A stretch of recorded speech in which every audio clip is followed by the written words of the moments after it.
એટલે શાસ્ત્રમાં અને વેદમાં લખેલું છે, માનો જેણો ભાઈ બજારમાં વેચાતો મળતો નથી. ભાઈ વગર ભાઈ નો શોભે. ભાઈની બાજુમાં ભાઈ બેઠો ને એ સારું લાગે હો.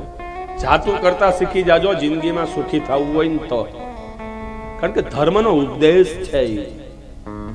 ભાઈ વગર ભાઈ નો શોભે. એટલે પેલાના સમયમાં 7-8 ભાંડેડા હતા.